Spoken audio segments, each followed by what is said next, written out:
1948, he joined the Black Muslim movement and adopted the last name X, which he maintains today.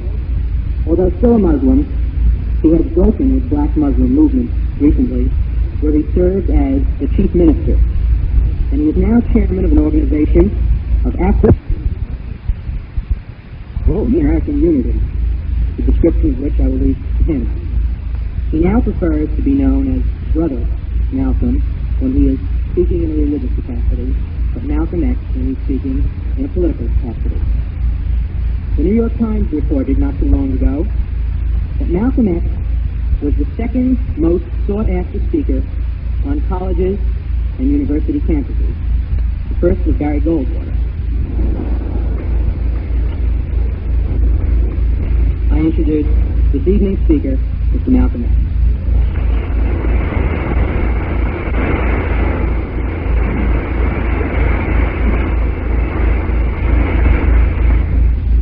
Mr. Moderator, fellow panelists, ladies and gentlemen, I first want to thank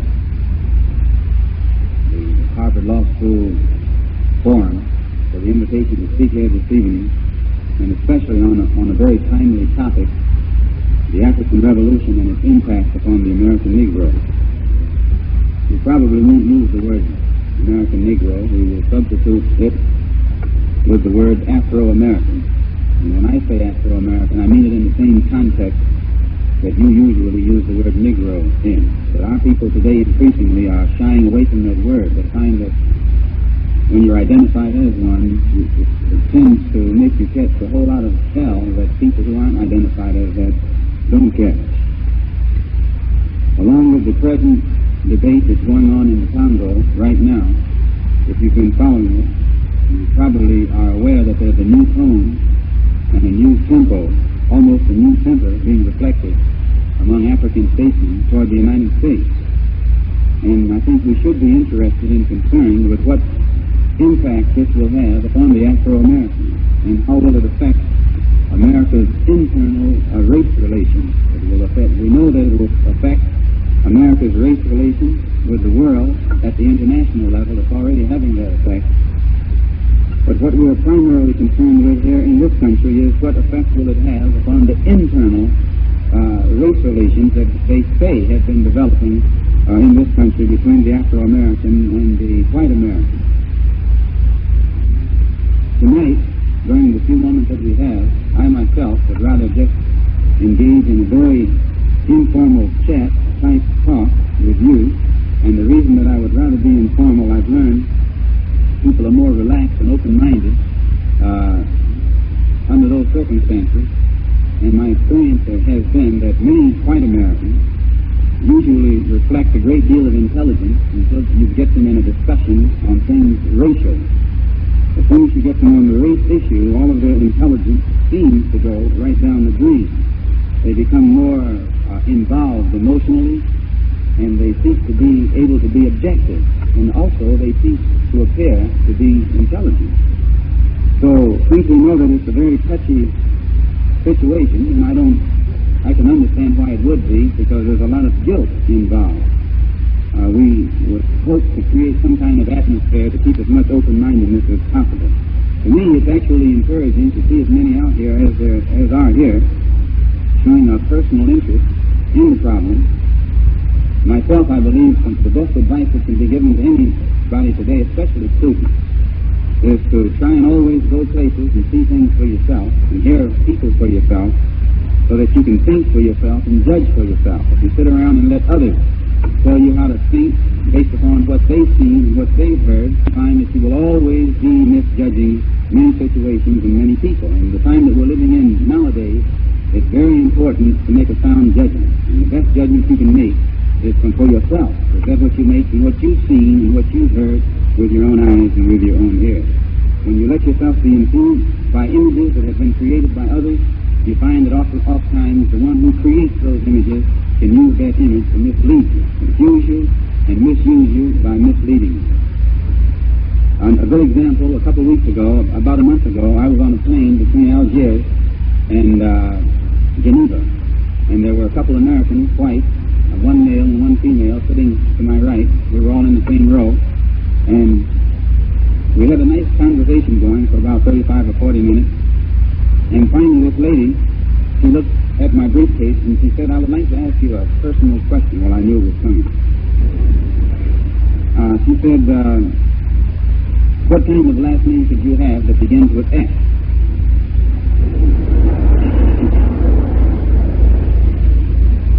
So I told her, "Well, that's it, X." And she said, "Well, what's your first name?" So I said, "Malcolm." So about 2 minutes went by. And she turned to me and said, "You're not Malcolm yet."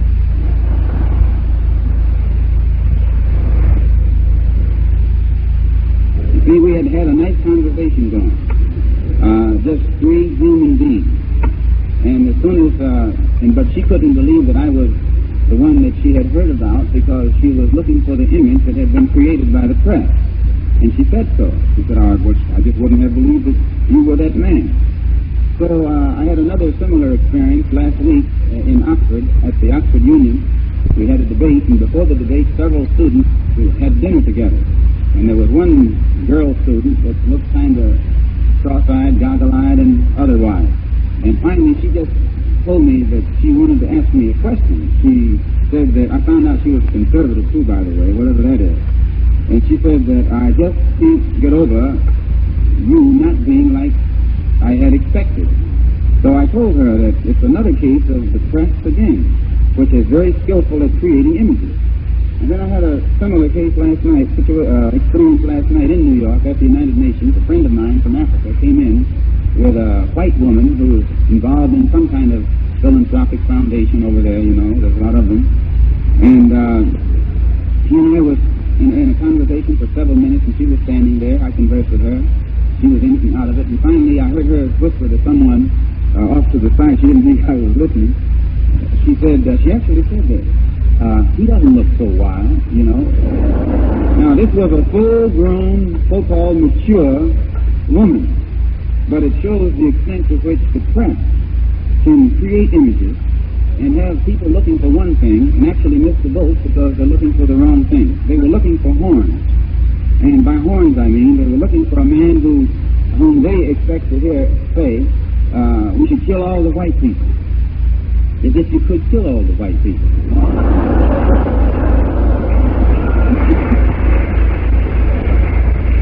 Someone who's a rabble-rouser, irrational, antisocial, extremist. In fact, if I had believed what they said about the people in Britain, I never would have gone into Oxford.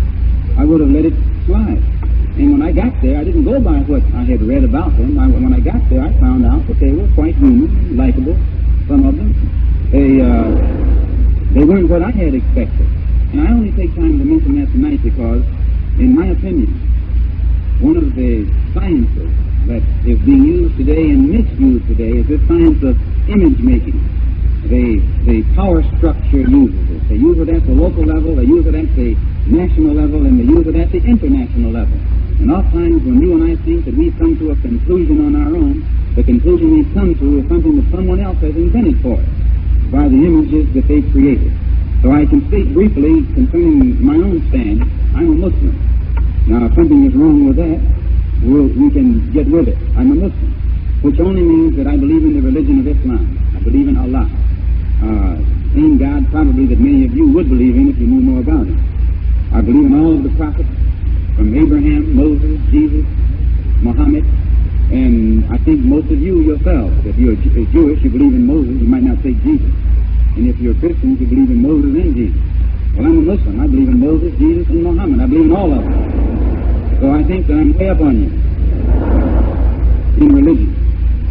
And in the religion that I believe in, we practice prayer, charity, fasting, the things should be practiced in all religions. And so far as the Muslim religion is concerned, another part of it that one must practice if one can is the pilgrimage to the holy city of Mecca, which I was fortunate to make in April, the Hajj in April, and I went back again in September. So insofar as being a Muslim is concerned, as far as I know, I'm a Muslim. I've done what one is supposed to do to be a Muslim, whether he's in Pakistan, Indonesia, Arabia, or some other part of the Muslim world. But usually when the press when you leave it up to the press, they leave out that part because they don't want the public to in any way identify anyone whose views they can't control as being something connected with religion. Despite being a Muslim, I can't overlook the fact that I'm an Afro-American in a country that has a racist society and that practices racism against black people in this country. So there is no religion under the sun that would make me forget the suffering that our people undergo in this country for no reason other than that our skins happen to be black. So whether I'm a Muslim, a Christian, a Buddhist, a Hindu, an atheist, or an agnostic, I would still be on the front line with our people fighting against the racism and segregation in this country at all levels, in the North, in the South, and in the East, and in the West.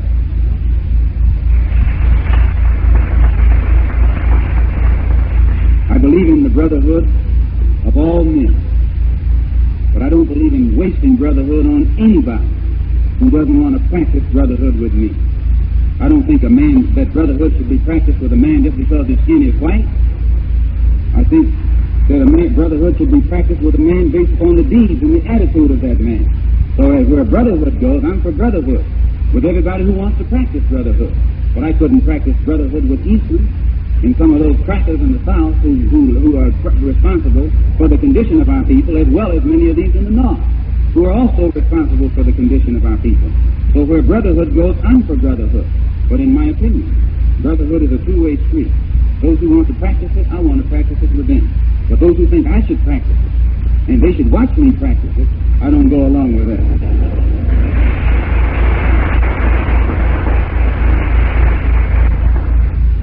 As a Muslim, I'm against every form of racism, not only as a Muslim, as a human being.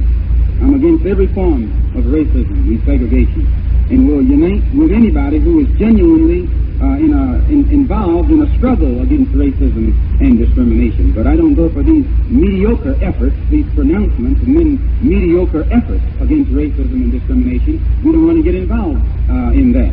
I think that racism is a crime, that it's criminal, and that our people in this country are the chief victims of that crime.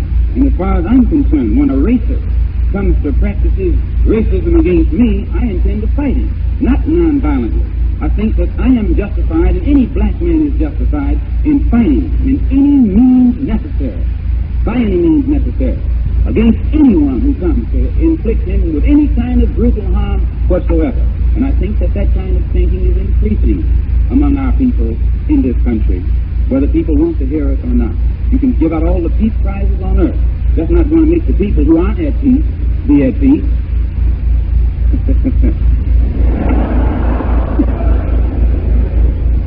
In fact, I might even say, offhandedly, that if I was in a battle following a general, and they started giving him peace prizes before the battle was won and before the war was over, he'd have a lot of trouble out of me. I couldn't accept a prize for peace as a leader of people while my people have no peace. Peace is a two-way street. It's not something that's supposed to be considered by just one people or just one person or just one side.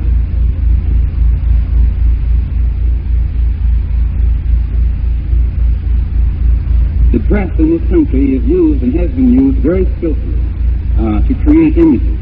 And in creating these images, it actually misleads people, confuses people, to the point where though we here in America live in a racist society, we're the victims of racism, we're the victims of segregation, we're the victims of these injustices, but when we cry out against these injustices in an uncompromising language, we are the ones who are called racists, and we are the ones who are called extremists, and we are the ones who are called...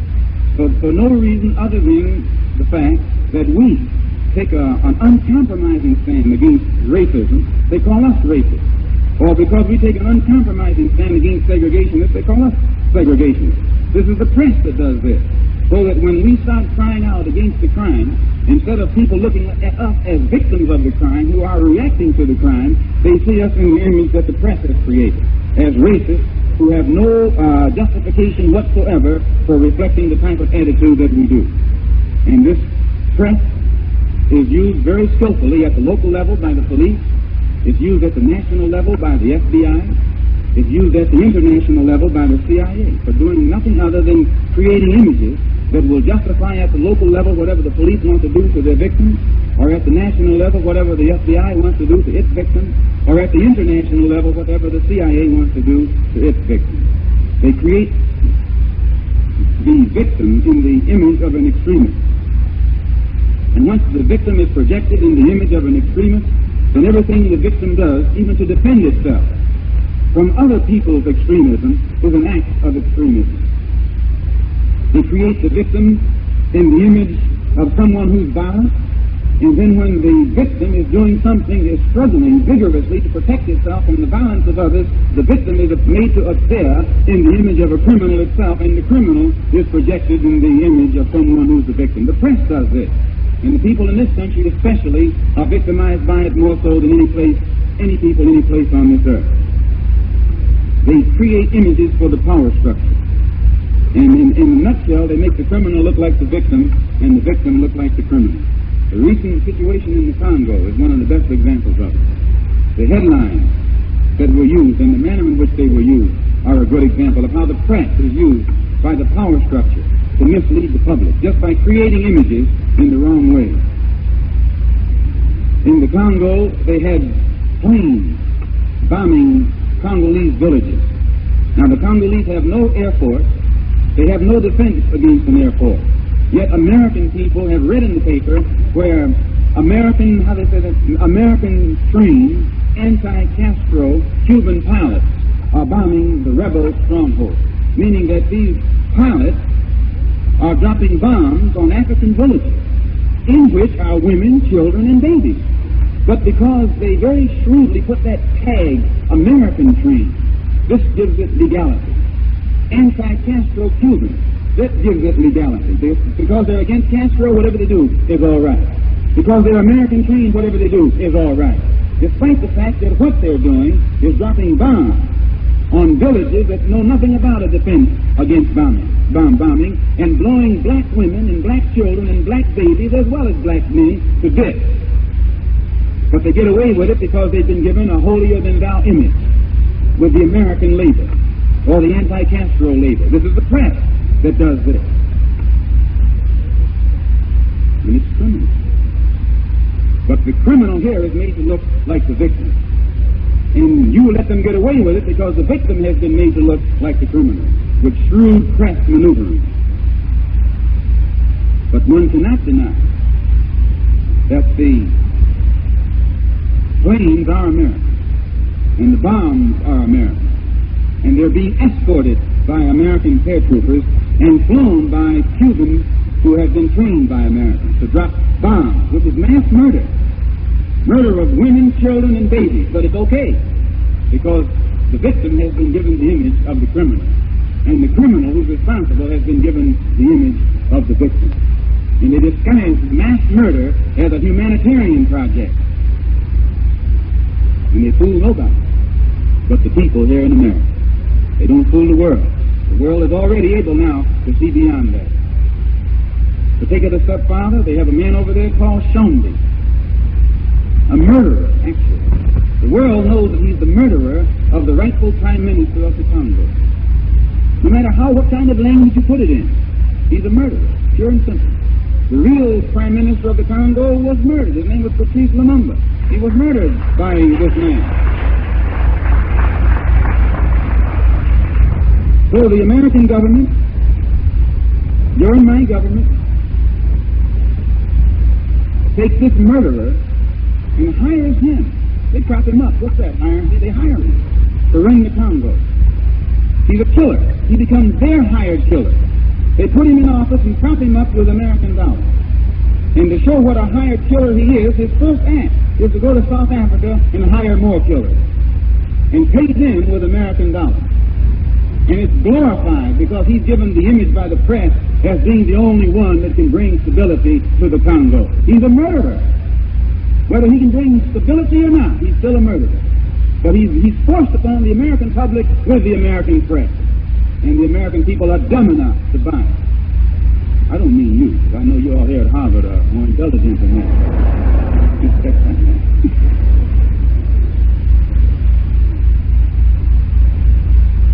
And all of this is condoned only because, again, the press projects this operation as a humanitarian project. When they wanted to bring in the troops a couple of weeks ago, the press again was used.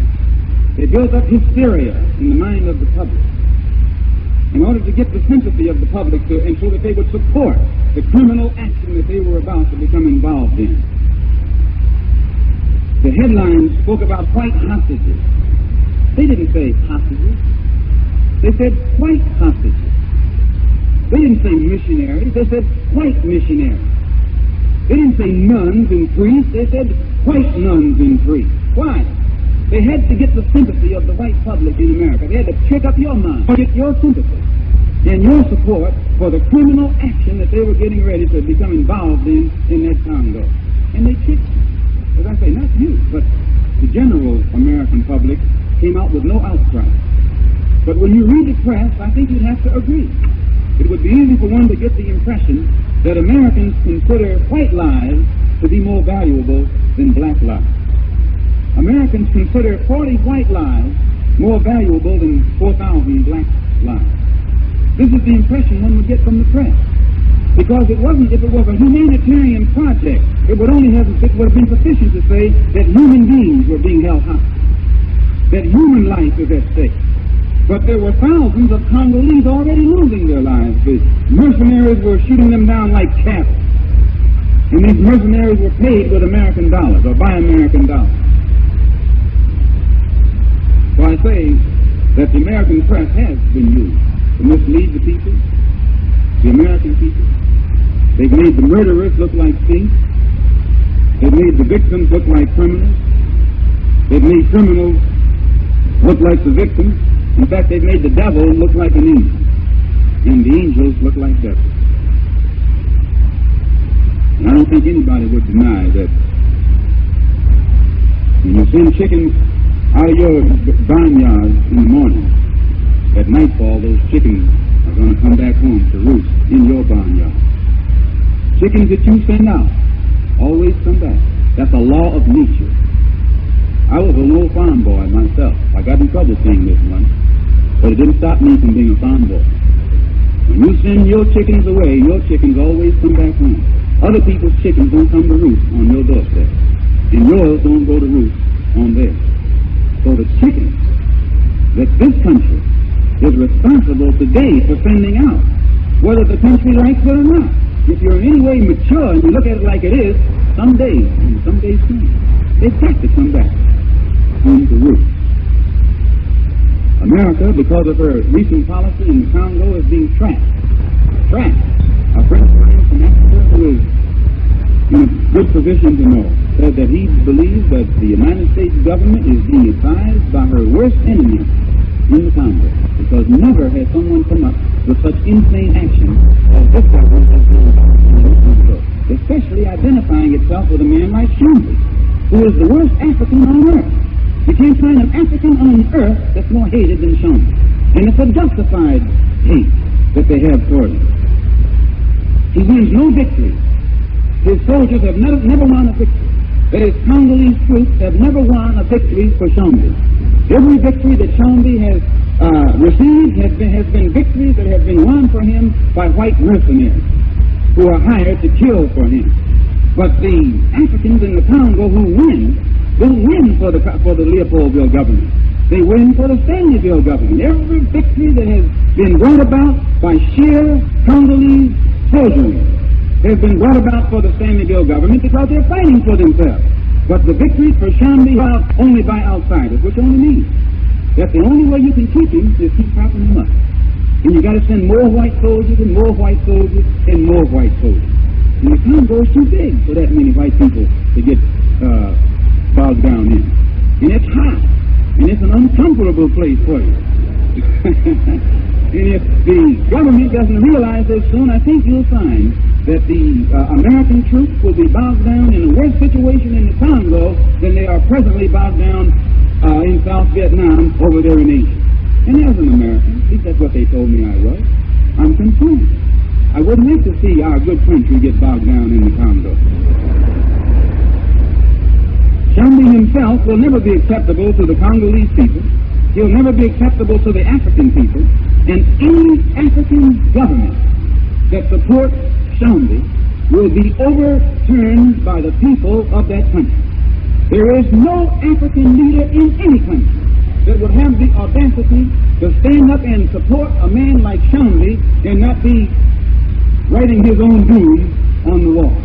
Because the African people are the ones who won't accept a man like Shambi, and the only way you can get an African government to endorse Shambi is to give that African government some American dollars.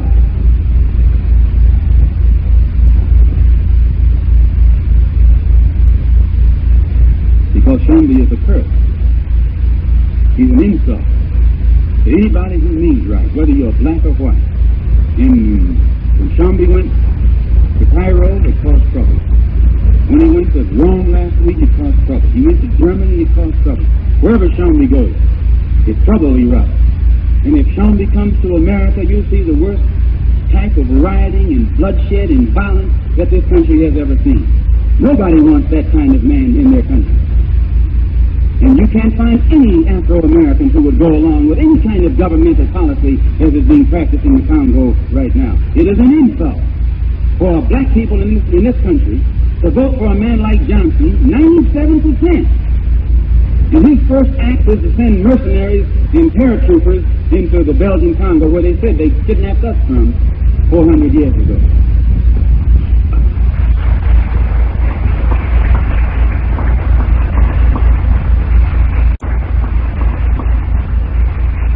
So I say, what effect does this have on the Afro-Americans? And what effect will it have on the relationship, the race relationship between Afro-Americans and white Americans in this country? When you pick up the paper, you see the debate that's going on in the UN right now. The Africans, in the most uncompromising language, have been heaping hot fire upon America as a racist and a neo-imperialist, neo-colonialist power par excellence. And they have never used this language in condemning the United States before. They've never named the United States. But they are beginning to tie, for the first time, the criminal acts that are being practiced by racism in the Congo with the actions in Mississippi and Alabama and other places.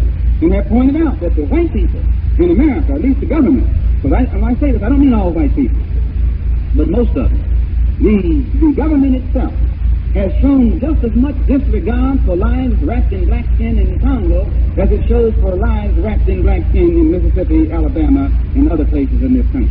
So when the Africans begin to identify their problem with our problem, and we begin to identify our problem with their problem, what effect will this have upon what is called improving race relations between white and black in this country? Many people will tell you that the black man in this country doesn't identify with Africa, and I hear many white people who try and make themselves believe that. Before 1959, many of us didn't. But before 1959, the image of Africa was created by an enemy of Africa. Africans weren't in a position to create and project their own image. The image was created by the colonial powers from Europe. And it was the Europeans that created the image of Africa and projected the image of Africa and the Africans throughout the world. And the image that the Europeans created of Africa was negative. It was created and projected as a jungle, a wild place, where the people were cannibals and naked and savage, and that the countryside was overrun with dangerous animals.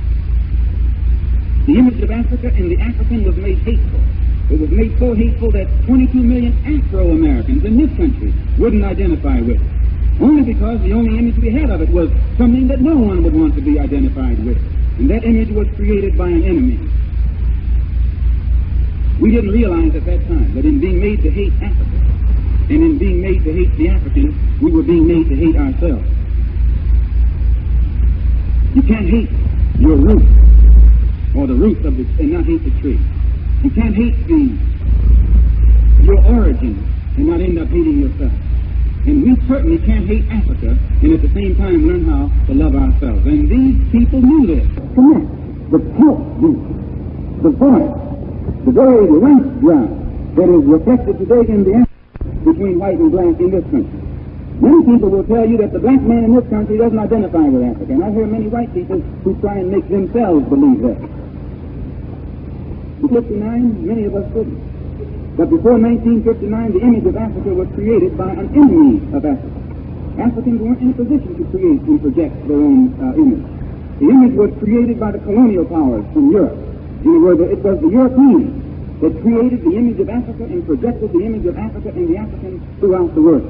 And the image that the Europeans created of Africa was negative.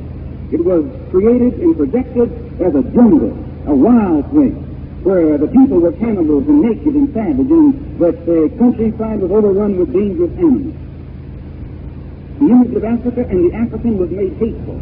It was made so hateful that 22 million Afro-Americans in this country wouldn't identify with it. Only because the only image we had of it was something that no one would want to be identified with. And that image was created by an enemy. We didn't realize at that time that in being made to hate Africa, and in being made to hate the African, we were at that time, that in being made to hate Africa, and in being made to hate the African, we were being made to hate ourselves. You can't hate your root, or the roots of the, and not hate the tree. You can't hate your origin and not end up hating yourself. And we certainly can't hate Africa and at the same time learn how to love ourselves. And these people knew this. So they created an image of our past that we refused to be identified with. We hated the African features that we ourselves had. Our nose was hated. The shape of our nose, we hated. The shape of our lips, we hated. The color of our skin, we hated. The texture of our hair, we hated. And in hating it, we ended up hating ourselves. Our skin became a trap, a prison.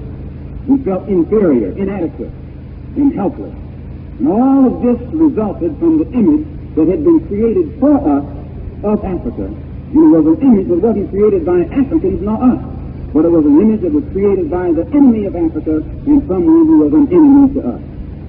And since 1959, that has been changing. Because since 1959, the African states have begun to emerge and get independent. And as soon as they have gotten independence, it put them in a position to project a positive image. And as the image of Africa began to change from negative to positive, the image of the black man in America began to change from negative to positive. The action and behavior of the black man in America began to change from negative to positive. Whereas we used to be frightened, you find increasingly there is less fright reflected in the behavior patterns of the black man in America. Why? Because he looks at something now that he can identify with. Many of them don't even realize that they identify with that. Subconsciously, there's that connection. As our people in this country see Africa getting its independence and standing up and taking a fighting stand, you'll find that increasingly our people in this country are crying out for independence and show the desire to stand up and make a fighting stand. You can't disconnect the attitude of the Afro-American from the attitude of the African, and you cannot disconnect the pulse beat, the voice, the very length drive that is reflected today in the African from that is reflected today here among the Afro-Americans. And the only way you can really understand the black man in America and what's happening in the heart and mind of the black man in America is to fully understand what's happening in the heart and mind of the black man on the African continent. Because it's the same heart and it's the same mind. Though we've been separated by 400 years, we still have the same heart and the same mind. And though we're separated by the Atlantic Ocean, we still have the same heart and the same mind. Although there are those who wouldn't like for us to have the same heart and the same mind. But for fear that that heart and that mind might get together. If our people in this country got a new image of Africa, they automatically had to get a new image of themselves. Fear left completely, and there was a fear among the racist element in the State Department that to the same degree that our people here begin to see this positive image coming out of Africa, we will begin to identify with it. And not only so much there was fear against our identifying with it, but our sympathy for Africa and its hopes and aspirations would develop. And the real fear was that this identity, this sympathy, would develop into a form of allegiance, wherein we would have a stronger allegiance for Africa's hopes and aspirations than we would have for America's hopes and aspirations. And you are a student. You'd be out of your mind if you couldn't prove for yourself that we of African heritage and African blood, who have been rejected by the American society, It's only natural for us to turn in another direction. When I say rejected by American society. Despite all of those pretty words and pretty bills and pretty this and pretty that, we live in a society that has rejected us completely for no reason other than we happen to be of African ancestry. So it's only natural to expect us today to turn and look in the direction of our homeland and of our motherland and see can we make any contact over there. When we go back to 1939, I grew up in Michigan, which is the north. And in the city where I lived, a place called Lansing, it was typical of most cities in this country in those days. A black man who had a good job with shiny shoes, or he would wait in tables. He usually had the best job if he could wait table at the country club, as is the case in most of the cities. And in those days, if he worked at the State House, not on an executive job or a clerical job or in some capacity such as that, but if he worked for shiny shoes, he was considered a big shot in the town. This was the black man, the Afro-American. He was a waiter. He couldn't even get a job in a factory in those days, and Michigan was a factory state. And it was only when Hitler went on the rampage in 1939, and this country got caught in a manpower shortage, but then the black man was permitted into the factory to get a shot at better jobs. He never was permitted in out of the goodwill of Uncle Sam. He was permitted a step forward only when Uncle Sam had his back to the wall and needed it. And at the time that the war started in 1939 and 40 and 41, a black man in this country couldn't even join the army or the Navy. And when they were drafting, they weren't drafting black soldiers. They were only drafting white. And I think it was well agreed upon and understood that there was a fear. But if you let the black man get in there and get a hold of a gun and learn how to shoot it, you wouldn't have to tell him what the target was.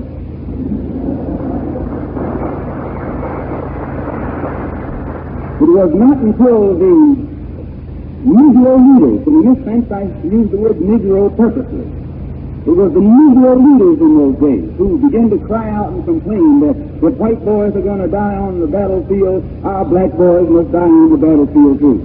They weren't drafting us, they were drafting you. And if it had not been for that type of leadership, we never would have been drafted. They just wanted to show that we were good enough to die too, although we weren't good enough to join the Army and join the Navy prior to that time. During that period when Hitler and Tojo were on the rampage, the black man was needed in the plant, and for the first time in the history of America, we were given an opportunity on a large scale to get skills, some kind of skills in areas that were closed to us prior to that. When we got these skills, we were put in a position to make more money. We made more money, we could live in a better neighborhood. When we moved to a better neighborhood, we were able to go to a better school and get a better education. And this put us in a position to know what we hadn't been getting up to that time. And then we began to cry a little louder than we had ever cried before. But it never was out of Uncle Sam's goodwill. We never made one step forward until world pressure had Uncle Sam on the spot. And when he was on the spot, he let us take a couple of steps forward, and we had never taken any steps forward in this country. Pressure had this country on the spot. It has never been out of any internal sense of morality or legality or humanism. You have been just as cold as an icicle when it comes to the rights of the black man in this country.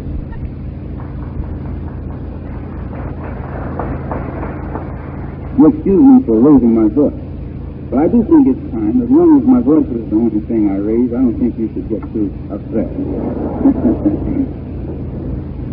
Because we begin to cry a little louder, they had to use a different strategy to handle it. They used a new approach. They came up with the Supreme Court desegregation decision, which was written in such a tricky language that every crook in the country could sidestep having to practice it. They came up with the Supreme Court desegregation decision 10 years ago. It has been implemented less than 10% in those 10 years. This was a token advancement. Throughout the country, we've been the recipients of tokenism in education, tokenism in housing, tokenism in employment, tokenism in everything. But nowhere in the country during the past 10 years has the black man been treated as a human being in the same context with other human beings. Always he's been patronized in a very paternalistic way, but never has he been given an opportunity to function as a human being at the same level and in the same context with other human beings. And actually, in one sense, it's our own fault, and we'll get to that later on in a minute. We've never gotten the real thing. I'll get to it right now. The reason that we never received the real thing is we have not displayed any tendency at any time to do the same thing for ourselves as human beings, to protect our humanity and project our humanity that other human beings would do to protect and project theirs. And I'll clarify what I mean. There is not a white person in America that would sit idly by and let someone do to him what we have been sitting around here letting others do to us. And that white person would mean passive, peaceful, and non-violent. The day that the black man in this country shows other human beings that we are just as human as they in our reaction to injustice, that we are willing to die just as quickly to protect our lives and our property as you have shown quickness to die to protect your life and your property, only then and only then will our people be recognized and respected as human beings. Because it is inhuman, absolutely subhuman, for a man to let a dog bite him and he not fight back, or let someone club him and he not fight back, or let someone put water hoses on his women, his mother, and his daughter, and his babies, and he not fight back. He's subhuman. The day he becomes a human being, he will react as other human beings react, and nobody in humanity will hold it against him.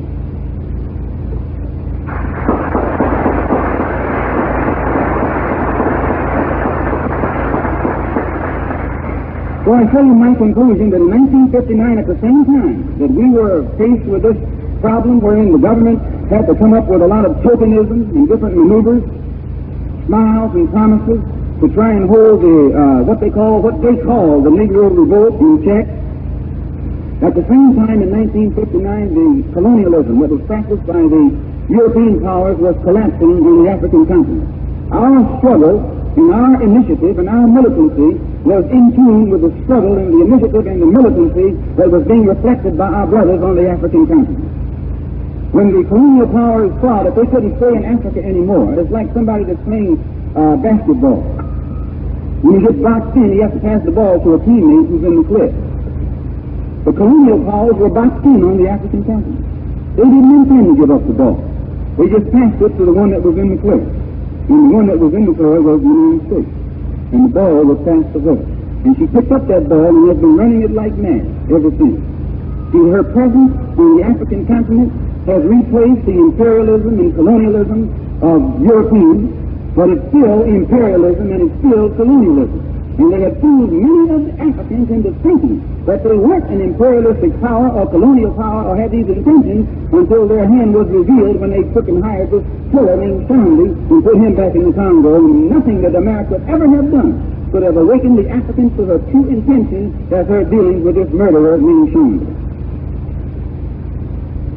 They knew that Africa in 59 was waking up, that it was developing a higher degree of intelligence than was reflected in the past, so they knew they had to use a more intelligent approach. They used a friendly approach with the Peace Corps and the Crossroads and other kind of benevolent, philanthropic acts of humanitarianism. Actually, they disguised their imperialism and colonialism with dollarism. They exchanged it. They were not honest in what they were doing. They were. That doesn't mean that those in the Peace Corps weren't honest, but those that were using it for political purposes more so than for moral purposes. I met many white Peace Corps workers on the African continent while I was there. Many of them were properly motivated and were making a great contribution. But the idea itself, if it were properly motivated by the government that's behind it, then they would have been just as interested in people over here with black skin as they are with people over there with black skin. Peace Corps will never work over there until they work some of it over here. So in my conclusion, I just point these things out that in 1964, on this side of the water, they came up with more tricks. They come up with a thing that they call the Civil Rights Bill. supposedly obtained what they call the Civil Rights Bill. Supposedly the farm was passed, 3 of the civil rights workers were murdered. Nothing has been done about it, and I say nothing has been done about it, and nothing will be done about it until the people themselves do something about it.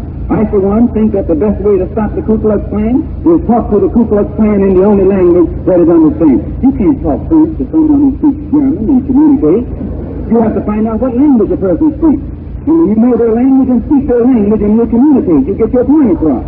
And these racists only know one language. And it is doing the black man in this country an injustice to expect him to talk the language of peace to people who don't know the peaceful language. No. Our people must, in order to get any kind of point across, speak to those people there in the only language that they understand.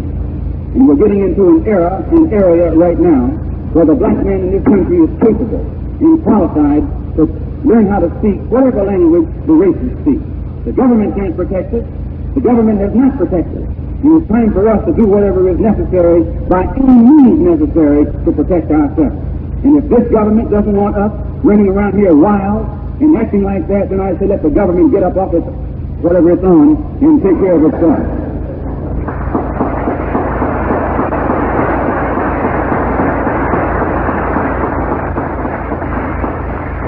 After the passage of the Civil Rights Bill, they killed a Negro educator in Georgia. The killers of this Negro educator were brought into the court and set free. This is a pattern in this country. And I think that white people, actually, and I'm not standing here to condemn all white people. I use the word white people because it cuts short, cuts right to the point. White people are actually doing our people an injustice. If you even think that we should sit around and slowly wait for the long wheels of legislative process and Emancipation Proclamation and Supreme Court to come down with decisions where our rights and our lives and our property are concerned, you are doing us an injustice if you expect us to do this when you wouldn't do it yourself. If someone come knocking on your door with a rifle, you'd walk out of your door with a rifle. And the black man in this country is getting ready to do the same thing. I say in my conclusion that our problem has ceased to be a Negro problem. It has ceased to be an American problem. It has now become a world problem, a problem for humanity. It's a human problem.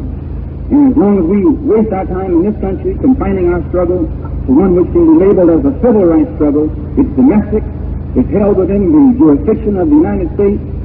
No outside allies can help us in any way without violating U.S. protocol. But today the black men in America have seen this, and our struggle is now being lifted from the level of civil rights to the level of human rights. We have a project by which, at the human rights level, our struggle can be brought into the United Nations. And the United States government can be condemned in legal language as being in the same category as South Africa and Portugal and these other racist empires. The organization of Afro-American Unity, in mind with trying to get our problem before the United Nations at the international level, also has, as one of its immediate projects at the local level or internal level, a program wherein we will work with all the existing civil rights organizations since they've been talking about minimizing now their demonstrations and other things and becoming involved in political action. We want to see if they mean it. We will become involved to make certain that black people in this country are given maximum opportunity to become registered, but we also believe that along with that voter registration should go some voter education, that our people should be educated in the science of politics so that the crooked politicians can exploit us after we put ourselves in a position to become active politically. But we believe that in every area of this country where workers, such as those 3 who were trying to get black people registered in Mississippi, every area of this country where young students go out to get on the battlefront, and that's what it actually is, it's a battlefront. Every area where they go out to get on that battlefront, we feel in the organization of Afro-American Unity that they should be provided with units, self-defense units, brothers who know how to defend them.